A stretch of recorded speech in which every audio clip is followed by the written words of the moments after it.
கொடியரசு தினம் அதை பத்தி நம்ம பேச போறோம். நம்மளுக்காக பல லட்சம் பேர், பல ஆயிரக்கணக்கான பேர் ரத்தம் சிந்தி உயிரிழந்து அதனால இப்போ ஒரு முக்கியமான விஷயத்த உங்களிடத்த நான் பேச போறேன். நம்ம தேசத்தின் போராளி ஒரு காட்டு உள்ள அவரோட டீமோட சேர்ந்து போய் சில தீவிரவாதிகளை பிடிக்கிறதுக்காக போறாரு. சில தடைகளை, சில கடினமான சூழ்நிலைகள்லாம் கடந்து அந்த தீவிரவாதிகளை பிடிக்கிறாரு. பிடிச்சிட்டு வரும்போது அந்த நேரத்துல அவங்களுடைய தாயார் உடல்நிலை பாதிக்கப்பட்டு ஆஸ்பத்திரியில கொண்டு சேர்க்கிறாங்க.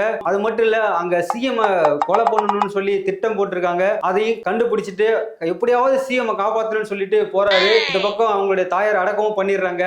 இவர் அதையும் பார்க்காம போய் தேசத்தின் போராளி புல்லட்டை உடம்புல வாங்கிட்டு நம்ம சிஎம் காப்பாத்திடுறாரு. அதுக்கப்புறம் நம்ம தேசத்தின் போராளி அர்ஜுனும் ரஞ்சிதாவும் ஒண்ணு சேர்ந்துடுறாங்க. அதோட படத்தை முடிச்சிடுறாங்க. ஜெய்ஹிந்த்னு சொல்லி முடிச்சிடுறாங்க.